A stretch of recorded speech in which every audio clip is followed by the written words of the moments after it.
तो स्वागत है आपका स्पाइडरमैन के इस नए एपिसोड में। तो स्टोरी के स्टार्ट में हम देखते हैं कि न्यूयॉर्क की सड़क पर कोई बर्ड एक आदमी के हाथ से ब्रीफकेस लेकर भाग जाता है और वहीं आदमी चिल्लाता है, ये तो वल्चर है, इसे यहाँ देखूंगा, ये कभी भी एक्सपेक्ट नहीं किया था।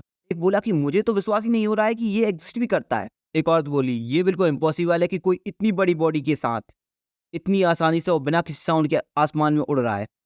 सीन शिफ्ट होता है जे जोना जेमसन पब्लिकेशन में। यहाँ जेमसन वल्चर के ऊपर अपनी नई मैगजीन का इशू पब्लिश करना चाह रहा है, जहाँ वो बोलता है कि इसकी न्यूज़ मार्केट में अभी बहुत बड़ी है, सभी उसके बारे में पढ़ना चाहते हैं। पर इसके साथ ये मत भूलना कि उस स्पाइडरमैन के बारे में तुम्हें छापते रहना है। मैं जब तक उसे बर्बाद नहीं कर दूंगा तब तक मैं सांस नहीं लूंगा। बट यहाँ प्रॉब्लम ये है कि किसी के पास वल्चर की कोई फोटो ही नहीं है।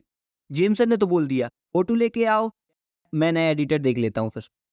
अब यहाँ से सीन शिफ्ट होता है पीटर की साइंस लैब में, जहाँ पीटर अपने एक्सपेरिमेंट में बिजी था, बट वहीं बाकी स्टूडेंट न्यूज़ पढ़ रहे थे।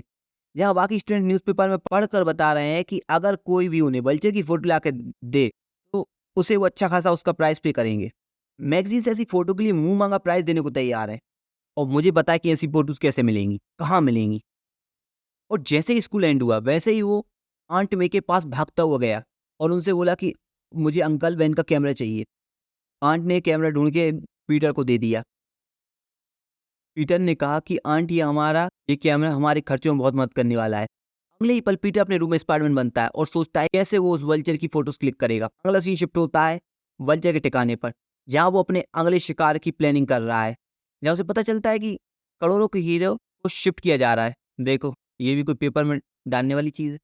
खैर, अब वल्चर सोचता है कि मुझे तो ये बिल्कुल एक्सपेक्ट ही नहीं कर रहे होंगे, तो मेरा रास्ता तो सीधा साफ है। अगर गलती से वो स्पाइडरमैन मेरे रास्ते में आया तो वो भी मुझे नहीं रोक सकता। अब यहाँ हमने देखा कि एक अबैंडन टापू के टोपे से वल्चर निकलता है। दूसरे सीन में स्पाइडी एक अपार्टमेंट की बिल्डिंग के टॉप पर खड़ा है। वहाँ वह अपना कैमरा चेक कर रहा है, तभी उसकी स्पाइडी घंटी बजी। कोई तो चीज़ है जो हवा में बिना साउंड के मेरी तरफ आ रही है, और ये प्लेन तो नहीं हो सकता। बट इतने में ही सामने से वल्चर स्पाइडी के पास से निकल गया। वल्चर अब अपने चोरी के प्लान पर आगे बढ़ गया। क्या उसने सोचा कि कोई सोच भी नहीं सकेगा कि मैं कैसे उन डायमंड्स को लेके उड़ जाऊंगा। अब यहाँ वो अपने जो वो करने वाला है उसकी मुनादी पूरे शहर में करना चाहता है। 3 जगह चुनता है, पहली न्यूज़पेपर, दूसरा रेडियो स्टेशन और तीसरा पुलिस हेडक्वार्टर, जहाँ पुलिस उसके लेटर को पढ़ती है जिसमें लिखा था कि वो उनकी नाक के नीचे से डायमंड चोरी करके ले जाएगा। और पुलिस भी मान, हम अपने प्लान चेंज नहीं कर सकते।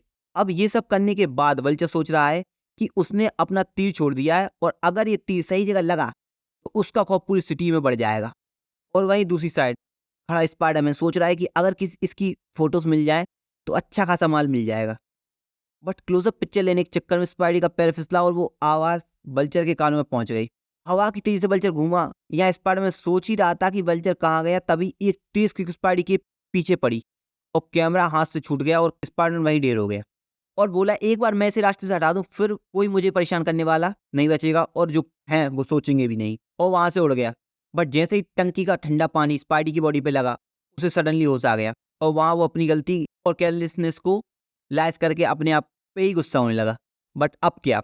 अब उसने सोचा कि एक काम करता हूँ, पहले तो इस टंकी से बाहर निकलता हूँ। जैसे ही उसने अपना हाथ टंकी की तरफ किया तो ये क्या, उसका तो वेब फ्लूइड ही खत्म हो गया।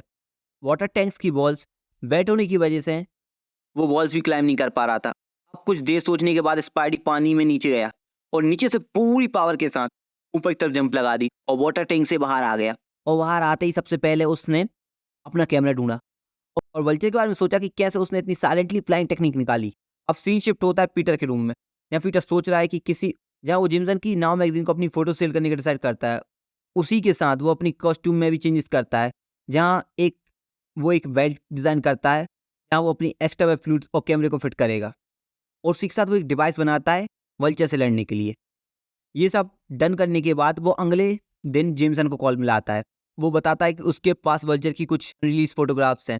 ये बात सुनने का जेमसन पूरी प्रिंटिंग प्रेस ही रुकवा देता है और अगले सीन सीधा जेमसन के ऑफिस में शिफ्ट होता है, जहाँ वो पीटर से पूछ रहा था कैसे उस जैसे टीनेजर को ये फोटो मिली। बट पीटर ने बोला, अगर आपको ये फोटोज चाहिए तो मेरा एक डिमांड है कि आप ये नहीं पूछोगे मेरे से कभी भी कि ये फोटोज मुझे कैसे मिली।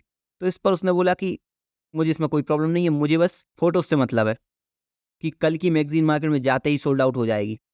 इतने में पीटर कहता है कि मुझे इन फोटोज का क्रेडिट भी नहीं चाहिए, आप अपने ही किसी फोटोग्राफर को उसका क्रेडिट दे देना। इतने में जेमसन पीटर से बोला कि याद रखना, अगर तुम्हें ऐसी फोटोज मिले तो तुम सीधा यहीं आना, और अगर उस मीनिया के स्पाइडरमैन की पिक्चर्स ला सकते हो तो क्या ही बात है। पीटर मन में ही सोच रहा है कि तुम नहीं जानते कि तुम किससे बात कर रहे हो अभी।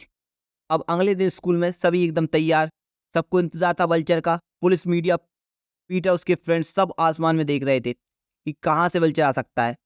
पीटर मन में ही सोच रहा था कि सारे एरिया तो पुलिस और न्यूज़पेपर से खचाखच भरे हैं, अब यहाँ वल्चर कैसे आएगा। हर एक छत पर पुलिस तैनात थी। इतने पीटर सोचा कि मुझे यहाँ से निकल किसी सेफ एरिया में जाना चाहिए जहाँ मैं अपनी कॉस्ट्यूम चेंज कर सकूँ, वरना टॉस के मिडिल में मुझे टाइम ही नहीं मिल पाएगा, और इतने लोगों के बीच में मैं स्पाइडरमैन कैसे बनूंगा।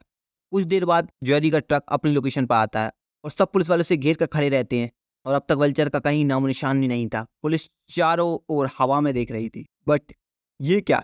जैसे ही जेरी ट्रक से उतरी और अपनी लोकेशन की तरफ जाने लगी, गटर का ढक्कन सडनली खुला और उसमें से वल्चर निकला और हील लेकर उसी गटर में अंडरग्राउंड से निकल लिया। ये सब पीटर देखकर कहीं सेफ जगह जाके अपने स्पाइडरमैन के गेटअप में आया और सबसे ऊंची बिल्डिंग पर चढ़कर स्पाइडी सेंस से वल्चर को ढूंढने लगा। और सडनली स्पाइडी घंटी बजी और स्पाइडरमैन अपनी वेब शूटर्स को बिल्डिंग पर मारता है और आगे बढ़ता है। इतने में कि वल्चर ने पीछे मुड़कर देखा, कहीं कोई पुलिस हेलीकॉप्टर तो उसका पीछा नहीं कर रहा, बट ये क्या, यहाँ तो स्पाइडरमैन पीछे लगा हुआ था। अब वल्चर सोचे कि ये बचा तो बचा कैसे, और इसका अब की बार वंस फॉर ऑल कर दूंगा। और सडनली जो हवा में उसने फ्लाइंग अपरकट मारा, स्पाइडरमैन सोच में चला गया कि अब कहाँ गया ये, और वल्चर ने पीछे से आकर उसे एक और तेज किक मारी। बट इस बार पीटर प्रिपेयर था, उसने वल्चर का पैर पकड़ लिया और साथ में उड़ने लगे। इस पर वल्चर बोला, आसमान मेरा इलाका है और मुझे एक बार के हिलाने में गिरा दूंगा और तुझे एक बार के हिलाने में गिरा दूंगा। बस पीटर ने पहले से ही गैजेट तैयार कर रखा था, उसने जैसे ही उसका इस्तेमाल किया, वल्चर के आर्टिफिशियल विंग्स काम करना बंद हो गए और वो दोनों नीचे गिरने लगे। इस पर वल्चर बोला, ये क्या किया तुमने, इससे तो हम दोनों ही मर जाएंगे। स्पाइडी बोला, अपनी बात करो, आसमान जितना तुम्हारा इलाका है उतना ही मेरा भी। और इसके साथ वल्चर जमीन पर गिर जाता है और पुलिस हेलीकॉप्टर वहां आ जाता है और स्पाइडी अपनी पिक्चर्स क्लिक करके सीधा जेमसन ऑफिस में पहुंचता है, और जेमसन फोटोज को देखकर इतना खुश हो जाता है कि पीटर को बोनस दे देता है।